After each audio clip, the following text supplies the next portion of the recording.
दोस्तों और साथियों, हमारे पिछली वीडियो में देखा, एपिसोड में देखा आपने कि 1967 में सिर्फ पानी खाना खाने से हमारे साथ क्या हुआ, कैसे हुक्का पानी बंद हुआ और उस हुक्का पानी में हमारे भाई परेशान हुए, मानसिक रूप से काफ़ी परेशान हुए, रिश्ते नातेदार भी परेशान हुए, मैं भी परेशान हुआ, लेकिन मैंने व्यक्त नहीं किया। अब एक घटना और आपको बता दें। हमारी बचपन में 1965 अप्रैल मई में मैरिज हुई थी, विवाह। हमारी पत्नी के परिवार वाले रिश्ते नातेदारों के साथ पैर पूंजने मेरे गांव आए हुए थे और मैं कक्षा 8 में पढ़ता था। और आपको थोड़ा हंसने वाली बात बता दें या सोचने वाली बात है, हंसने वाली, जैसा आप उचित लगे। जब हम भांवर घूम रहे थे तो हम भले छोटे थे, कक्षा 8 में पढ़ते थे, लेकिन पत्नी शादी की जो है जिज्ञासा और खुशियाँ, उल्लास, प्रसन्नता दिल दिमाग पूरे शरीर में व्याप्त थी। सारे साथियों में मैं हीरो बन गया था और ज़्यादातर आप देखते हो जिसकी शादी या जिसका कोई प्रोग्राम होता है वो हीरो ही रहता है। नए कपड़े बनना, और उस जमाने में सन 65 में नए कपड़े बनना ये तो बहुत बड़ी बात होती थी। नहीं एक पैजामा कमीज बन गई, पैजामा कुर्ता बन गया, तो जब तक फट करके जो है चिथड़ा नहीं होने लगता था तब तक व्यवस्था नहीं हो पाती थी, और जब व्यवस्था होती थी तब दूसरा आता था। और बचपन के और भी इसी से संबंधित आपको कहानी बताएं। छोटे में जो है जिन बच्चों की नाक बहती, मेरी भी नाक बहती थी, तो ऐसे पूछ लिया, ऐसे पूछ लिया। तो गांव में एक श्री राम पंडित थे, वो कपड़ा बेचते थे, टीचर भी थे। एक कपड़ा उनसे खरीदा गया था, मेरे घर वालों ने खरीदा था। हम शायद 8-9 साल के रहे होंगे, तो उन्होंने कहा कि बच्चा हो, ये लकड़ी इसी दरवा दो है। हमें छोटा था लेकिन पता नहीं क्या सोचा उन्होंने, खैर किसी तरह से लकड़ी उठवाई, तो मेरे नाक निकल निकल करके यहाँ पर जो है बहुत काली हो गई थी और यह बहुत गंदा था। ये आज हमें भी भाषित है, क्योंकि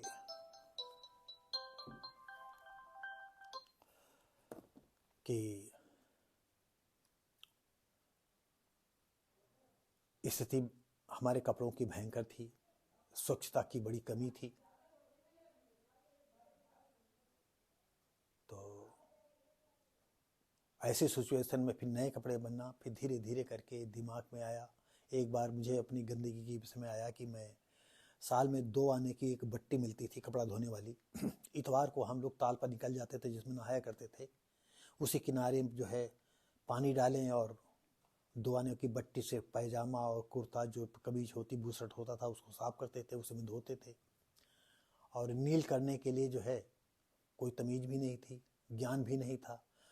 तो पहले 1 पैसे की टिकिया आती थी स्याही की, और उसमें शीशी में डाल करके घोल लेते थे, उसी से लिखते थे। उसी स्याही को जो है हमने बाल्टी में डाला और उसी को कपड़े धो करके डुबा दिया, और वो चितकबरे सब कपड़े हो गए। देखने में ऐसा लगते थे कि ये बिल्कुल किसी नाबदान में डुबाए हुए हैं। पता नहीं क्यों ऐसा कलर हो गया था। जब मैं सुबह प्रेयर करना, मुझे याद नहीं 6ठे में था कि 7वें में था या मैं 8वें में था, मैं नहीं बता सकता। 6ठे 7वें 8वें में तो नहीं होगा, 8वें में कुछ समझदार हो गए थे। एक लाला सिंह कृष्ण टीचर थे, मास्टर भी, प्रेयर हो रही थी सुबह की, और बुलाया और सामने खड़ा किया, कहा आज का ये सबसे गंदा लड़का है। सोमवार का दिन था, इसलिए कि इतवार को कपड़े धोए थे, सोमवार को ही कपड़े पहन करके गए थे। और उसी पीरियड में जो है एक अकेहरा का एक साथी था, अब साथी न कहले सहपाठी था, शिव कुमार नाम था, ब्राह्मण था। तो पहले पट्टी पड़ती थी, पट्टी पर बैठ करके पढ़ते थे।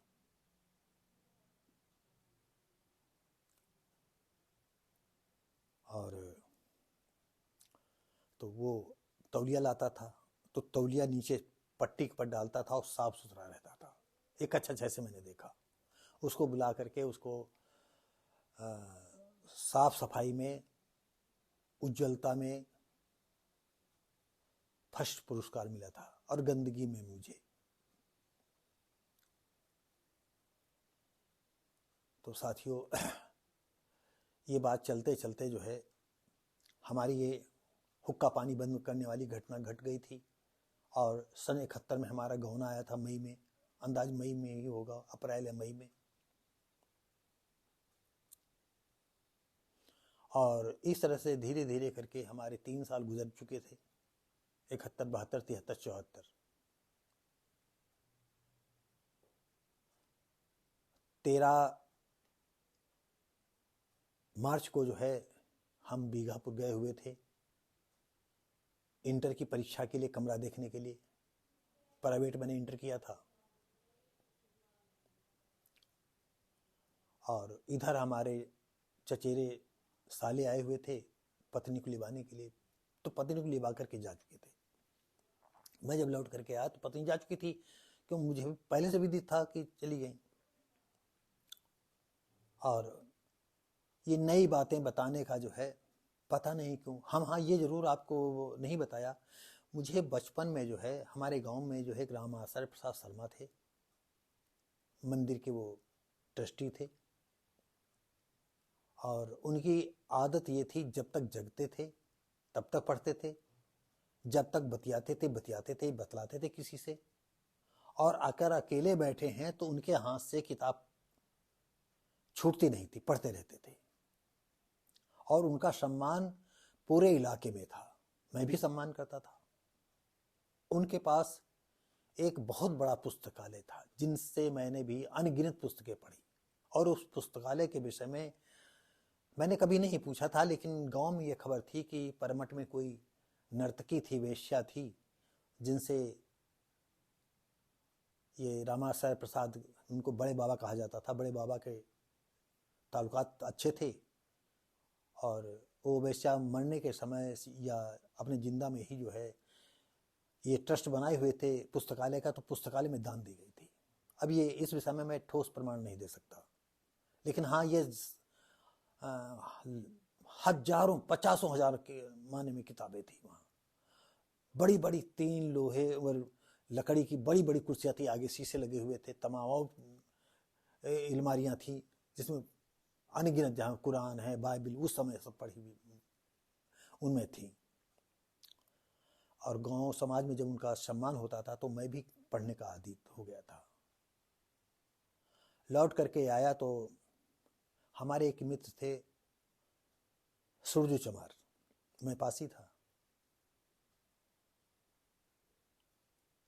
और जिस मैकू कोरी का जिक्र मैंने, जिसके भाई ने मेरे साथ खाना खाया था और उनके जो है चौधरी ने पूरी शक्कर रख दिया था, तो पूरी शक्कर खा करके वो हम पर खौरियाए हुए थे कि इस लौंडे की वजह से जो है हमको जो है हजारों का फटका लग गया। तो बातचीत कभी हमारी उसकी यदा कदा मीठी झड़क हो जाती थी, तो डायरेक्ट बात न कह करे वो 1-2 दिन हमको सुना चुका था। कहा रोया रोया भर के है नहीं, वो दूसरे शब्दों में गलत और अपनी शब्द बोलता था। और सबको व्याख्यान देते हैं, छुआछूत नहीं है, ये नहीं है, वो नहीं, जातवाद कुछ नहीं, फलाना है, ढिमाका है। और एक सुरजू चमार की जो है शादी हो रही, बड़े नेता बनते हैं, बड़े बातदार बनते हैं, बड़े ज्ञानी बनते हैं, तो वहाँ खाए जाकर तो हम भी देखें। तो ये सुनते आए, कई दिन सुना। हमारे 2-4 साथी थे और उनका दिन भी आ गया। बुलौआ आया हमारे मित्र का कि और आ जाओ। हम हमारे घर के ठीक एक गली थी, गली के ऐसे बगल में ही घर था उनका, मैकू कोरी का। तो थोड़ा मूड मैंने अपसेट किया और हमने अपनी शब्दों में अपने दरवाजे से ही बकना चालू कर दिया कि जिस हरामी को देखना हो देखे चल कर। आज हम सुरजू चमार के यहाँ खाना खाने जा रहे हैं। ये सन 74 की बात है, संभव है मार्च की होगी या मई की होगी। और नहीं बाद में कोई हरामी इस तरह बात कहेगा तो साले को अच्छी बात नहीं होगी। अब आपको सज्जनों, दर्शकों, श्रोताओं, हम आपको क्या बताएं, मन में क्षोभ भी था। जिसमें कुछ नहीं रखा है उसमें हमारा समाज किस तरह से बंधा हुआ है, बड़े अफसोस की बात है। और ये मन में प्रण किया कि आज हम जो है खाना खाएंगे, और गांव के गली से जो भी मिल जा, अरे भाई चलो कहाँ जा रहे हो, वहां मत जाओ, चलो मेरे साथ, आज सुरजू चमार के यहाँ खाना खाने, उनकी शादी है, आज ब्रह्म भोज है उनके यहाँ, नहीं बहौज है, ब्रह्म भोज नहीं, बहाज है, यानी शादी के दूसरे दिन को बहौज, क्यों ना भैया बहौज कहा जाता ना। हम गए तो सुरजू ने घर के अंदर बुला करके कहा, भैया आओ अंदर आ जाओ। नहीं, हम कहा अंदर आज नहीं खाएंगे, आज हम बाहर खाएंगे। अरे नहीं, सब कोई अंदर खा रहा, तुम बाहर कैसे? हम कहा ना, ये तखत पड़ा है ना, बेचारे वो गरीब थे, उनके पास खेती किसानी भी नहीं थी, किसी तरह मजदूरी और लोग करके, उनके 3 भाई थे। आज सुरजू चमारी भी मित्र हमारे कई साल पहले एक्सपायर हो गए थे, उनके माँ बाप थे।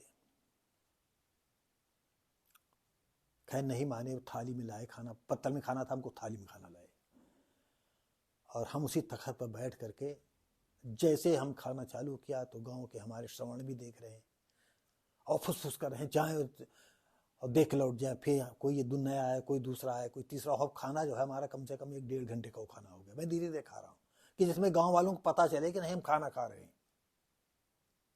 और ये गांव के लिए बड़े अचरज की बात थी, बहुत ही अचरज की बात थी, कि जो गांव की परंपरा थी, उस परंपरा के खिलाफ हमने उस सन में कदम उठा दिए थे। जैसे सन 67 में मैंने एक घटना बताई, पंचायत पड़ गई मेरी दूसरे के यहाँ खाना खाने से, और ये मामला ऐसा भड़का, खाना खा के चले तो आए, महकू कोरी की बात जबान बंद हो गई। लेकिन कभी आपने सुना होगा, जिसकी टेढ़े टेढ़े चलने की आदत होती है वो सारी लाइफ टेढ़े टेढ़े चलता है, और जिसकी सीधे चलने की आदत होती है वो सीधे सीधे ही चलता है। तो महकू कोरी का बस नहीं चलता था, तो वो ऊट पटांग की बात जो है इधर उधर बका करते थे। जैसे कहते नहीं, मूर्ख आदमी जो है अपनी गलत बात को भी वो सिद्ध करके सही बात कहलवाता है, इस तरह का महकू कोरी था। और ये बात जो है गांव के, हमारा खेरा है 4 कदम पर, आज तो बिल्कुल मिल गया है। वहां हमारे ससुराल से हमारी जो पत्नी थी, उनके मामा के यहाँ की एक लड़की ब्याही थी, लमसम उनकी ही उम्र की थी। ये बात उसके ससुराल पहुंची, और वहां से कटरा पहुंची। हमारी ससुराल कटरा में दही चौकी, आप जो उन्नाव से लखनऊ रोड पर दही चौकी पड़ता, दही चौकी पास जो है कटरा, ये मुर्तजा नगर का गांव एक खेरा है कटरा। तो हम तो आए और गई, कोई बातें नहीं। संभव है मई का महीना था, हमारा चचेरा भतीजा जो है नौकरी के लिए प्रयासरत था, वो जहाँ टाइपिंग सीखता था। बाद में उसको नौकरी भी मिल गई थी, उसको सूरपाल कहते थे, अमीन की नौकरी मिल गई थी, तो टाइप सीखने आता था। और एक चचेरा भतीजा जगतपाल, जो कि हमारे साथ पासी की पंगत में खाना खाया था। तो दोनों लोगों से मैंने कहा कि भैया हो जाओ चाची के लिवा लाओ जाकर के। सूरपाल बल्कि 2-3-4 महीना हमसे बड़े थे, लेकिन हमजोली में तो जगतपाल हमसे 1-2 साल छोटे थे, 3 साल, लेकिन बड़े हो गए थे तो लमसम सब बराबर हो गए थे। लेकिन रिश्ते में चाची लगती थी, तो इसलिए उन्होंने चाची कहा। तो ये था कि ससुराल में जब भी हमारे इधर से कोई गया तो उसको काफी सम्मान दिया, चाहे चचेरे हों चाहे सगे हों, जो भी गया तो चांदी का एक सिक्का जो है वो लोग प्रेजेंट करते थे, और मिठाई विठाई भी जो मंगा करके देते। तो उस समय जो है मिठाई बहुत ही कम चलती थी, नहीं गुड़ दे दिया, बहुत ज़्यादा बतासा मंगा लिए, या शक्कर शरबत घोर दिया, यही मान सम्मान में दिया जाता था, आतिथ्य जब आता था। अब गर्मी के दिन, मई के महीना, और लू सुबह से चलने लगी थी, और ये भी हो सकता है जून का महीना हो। अब हमें अच्छी तरह से याद नहीं है, और इस समय कोई हमारे पास रिकॉर्ड भी नहीं है।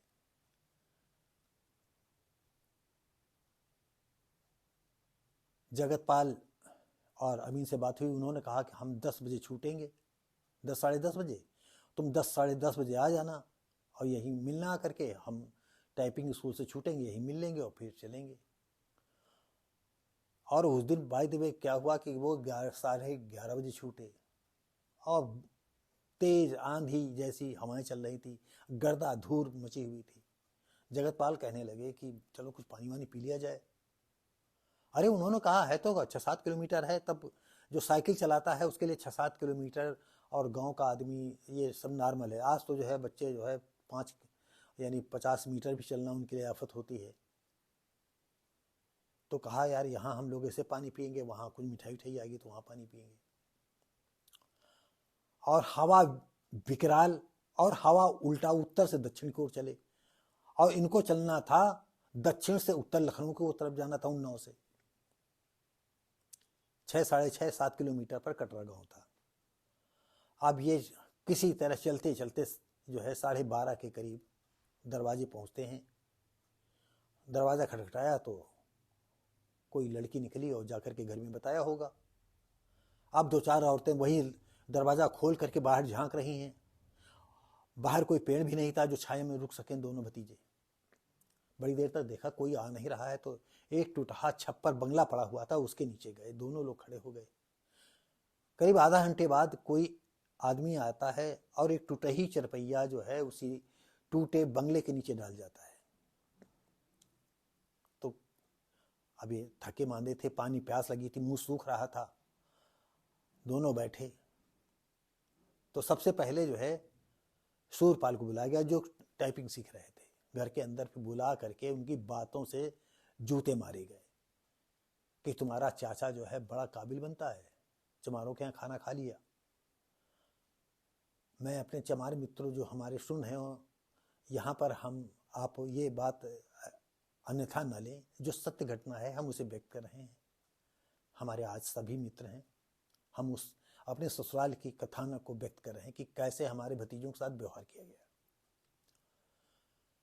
और थोड़ा वो सड़क पर रहते थे और उनका जब कोई मौका पड़े तो कहराजनी भी कर लें या मौका पड़े तो डकैती भी डाल लें।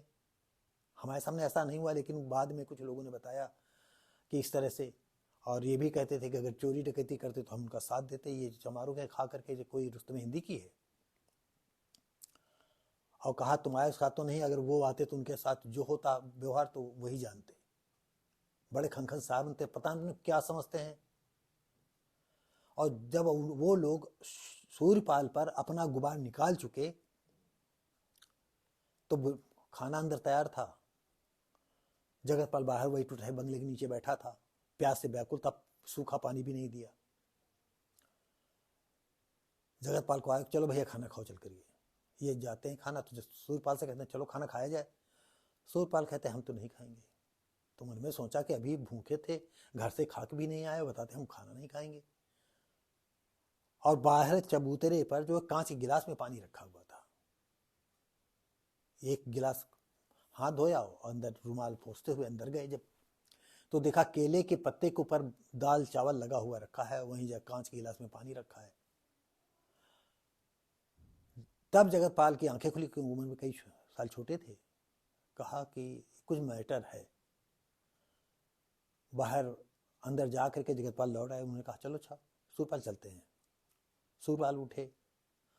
अब हमारे यहाँ जो पत्नी थी उनका औसतन नाम गुन्नी था, हमने यहाँ अनीता रखा था। उनकी सिर्फ रोने की आवाज आ रही, सिसकने की आवाज आ रही थी, जैसा कि सूरपाल और जगतपाल ने बताया। हम ये नहीं चाहते थे, हम सोचते थे जिस तरह के हम आजाद ख्याल के हैं, नए विचार के हैं, इस तरह मेरी पत्नी है और पत्नी को पति के साथ जीवन गुजारना है तो ऐसे नहीं सिसकियां भर करके नहीं, उनको रोकना चाहिए था हमारे हिसाब से और शायद आप लोगों के हिसाब से, कि तुम जिस घर में ब्याही हो उस घर के भतीजों का जो है, बच्चों का जो है यहाँ तिरस्कार हो रहा है। तो ऐसी सिचुएशन में जो है आप इस तरह इनकी बेइज्जती कर रहे हो, ये कहना चाहिए था। और आपको बता दें, कहीं ना कहीं थोड़ा बहुत हम भी भाग्यवादी थे। हम सोच रहे थे जैसे चाहे लिंगड़ा लड़का हो लेकिन हूर चाहता है, और लड़की चाहे टेढ़ी मेढ़ी हो वो भी हूर चाहती है। तो सबकी इच्छा होती है हमारी पत्नी अच्छी हो, और बाद में जो पत्नी मिलती है अच्छी हो या बुरी हो, जैसी हो, काली हो, गोरी हो, नाटी हो, छोटी हो, लंबी हो, उसे स्वीकार करना पड़ता है। और उस जमाने में सन 65 में आपको बता दें जब हमारी भांवरें हुई हैं तो उनकी शायद 10 या 11 साल की उम्र होगी। वो जो पेरी की धोती होती है तो पेरी की धोती पहने थी, और उनके ऊपरी हिस्से बदन पर, ऊपरी हिस्से पर एक बनियान भी नहीं पहने थी। उनको मालूम था जब यहाँ से जाएंगी तो ससुराल में कपड़े इसके पहने की क्या जरूरत है। तो गांव में हमारे जो है घर में ये बात हो रही थी, अरे कोई एक बनियान तो बिटिया पहना देती। खैर जैसा हुआ, और वो लोग चले आते हैं और उन्नाव में आ करके जो भी अपना नाश्ता पानी किया और शाम तक। और हम आपको बता दें पत्नी, मतलब आज पत्नी आ रही होगी हमारी, और जिनकी नई शादियां होती हैं, और नई शादी का मतलब ये हमारे उसे लमसम 3 साल हो चुके थे, लेकिन पत्नी जो है अगर 5 महीने वहाँ रहती थी, 15 दिन यहाँ रहती थी। इस तरह से हमारा लंबा समय गुजरा था। 14 दिन यहाँ रही, 15 दिन यहाँ रही, मुश्किल से मुश्किल में 2 महीना रही यहाँ, 1 महीना रही, ज़्यादा नहीं रही।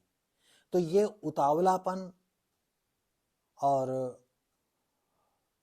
इच्छाओं की जो है ये अतृप्त इच्छाएं बनी रहती थी। तो हम आपको आज बता रहे हैं अपने श्रोताओं को, शायद ये आप सभी हमारे नए बच्चे हंसें या हमारे श्रोता हंसें कि आज पत्नी आ रही होगी। ये खुशी हमसे जो है मेरी बातचीत, चाल ढाल, उठने बैठने सब में महसूस थी। हमारा घर से आगे कमरा था, कमरे में मैं पढ़ता लिखता था, और हमारे घर पर जाएं और घर पर के जीने पर से जो है छत पर जाएं, छत पर से हम करीब 3-4 बजे गर्मी के दिनों से ऊपर छत पर जाते थे, दूर बागों की तरफ देखा करते थे जहां से उनको आना होता था कि आएंगे इस रास्ते से। ये 50 बार मैं कर चुका था। मैं ऊपर चढ़ जाऊं और देखूं नहीं दिखाई पड़ रहे हैं, कभी कोई साइकिल वाला नजर आते हैं, सिंगल कोई बैठा नजर आ रहा है, तो जब बहुत काफी नजदीक महसूस हो, नहीं अरे ये तो वो नहीं है। होते करते शाम हो गई, और शाम के समय ये लोग आए तो हमने कोई बात नहीं की, दोनों मुस्कुरा रहे हैं। हमने सोचा कि जैसे गांव में नहीं, पहले जो बहुरिया होती थी उसको पहले उतार देते थे, और बहुरिया पैदल पैदल आती थी, तो हमने सोचा पीछे उतार दिया होगा अपनी चाची को, और पैदल आ रही, ये लोग आ गए साइकिल से। काफी समय हो गया। अब हम अगर पूछते हैं कि अरे सूरपाल बताओ तुम्हारी चाची नहीं आई, तो लज्जा की बात थी कि अरे ये मेहरिया को इतना उतावला है, चैन नहीं है इसको जो पूछ रहा है। खैर फिर दोनों बैठे, उन्होंने कहा कि भेजा नहीं उन्होंने। तो हम कहा कुछ कहा और कुछ उन्होंने नहीं कहा। रात गुजरी, हमने सोचा मैं तो यहाँ एक एक पल पत्नी का इंतजार कर रहा था और उन्होंने भेजा नहीं, शायद पत्नी ना आना चाहती हो। अब ये बात हम असमंजस में थे कि पत्नी नहीं आई कि उन्होंने भेजा नहीं। सुबह हुई तो दोनों हंसे, एक दूसरे बात करें, कमरे में बैठे, कहें बता दें, एक कहें अरे अभी नहीं बता, एक अच्छा बता दो, अच्छा फिर बताएंगे। लास्ट में जो बताया तो वो कहानी जो हम आपको बता चुके हैं कि इस तरह से दरवाजे पर उन्होंने बेइज्जती ये बताई। शूरपाल टाइपिंग के लिए जा रहे थे उन्नाव, 15 किलोमीटर दूर है उन्नाव, साइकिल से जाते थे। मैंने कहा रुको, और मैंने एक चिट्ठी लिखी, थोड़ा 2 शब्द आपको बता रहे हैं। मैंने गुन्नी अपनी पत्नी को लिखा कि हम आपको चाहते हैं, आप चाहो तो चिट्ठी लिखो, हमारे भतीजे लिवा लाएंगे, या आप कहें तो मगरवाड़ा स्टेशन या सोनी की स्टेशन पर मिल जाएंगे, या आपके घर के सामने जो रोड गया है वहाँ कोई आएगा, या हम चले आएंगे वहाँ मिल लेंगे। लेकिन अब आपके दरवाजे पे याद रखना इस बात को, ये जोर दे करके कहा था, इस बात को याद रखना, अब आपके दरवाजे पर कभी कोई मेरे यहां से अब लिवाने नहीं आएगा। आपके अब अपने आप ही आपको आना होगा। और जो आपके घर वालों ने बेइज्जती की है, हम उसके विषय में कुछ कह नहीं सकते हैं। उन्होंने बहुत गलत किया है। चिट्ठी मैंने सूरपाल दे दी, वो चिट्ठी चली गई, गई होगी, पढ़ा होगा, उनके लिए आम बातें हैं, क्योंकि गंवारों के लिए या इस तरह के लोगों के लिए ये महत्व नहीं रखता है। और आपको बता दें, हमारे संबंध काफ़ी बिगड़ गए। हम संदेश भेजते रहे, फिर एक बार हमको संदेश जिसके हाथ भेजा था उन्हीं के माध्यम से मालूम हुआ कि उन्होंने कहा है कि पति छूटे पति मिल जाते, माँ बाप छूटे माँ बाप नहीं मिलते हैं। दिल पर बड़ा धक्का लगा और फिर हमने इंटरकास्ट मैरिज के लिए मन में प्रण कर लिया और हमने सरिता पत्रिका में कई बार निकलवाया, दैनिक जागरण में पेपर इंटरकास्ट मैरिज के लिए निकलवाया। कुछ संबंध लगे, लेकिन वो संबंध हो नहीं पाए और 2 साल के करीब हमने फिर एक अदालती नोटिस भेजी। ससुर आते हैं और हमसे ये कहते हैं कि आकर के लिवा ले जाना। हमने कहा आप नोटिस में लिखा है, आपको आना है तो आ जाए, नहीं 1 महीने बाद हम इसकी कोई जिम्मेदारी हमारी नहीं होगी।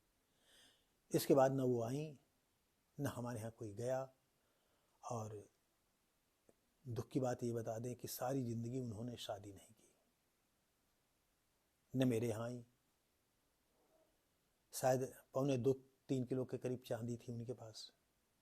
उस समय 2.25 किलो चांदी होना बहुत बड़ी बात थी।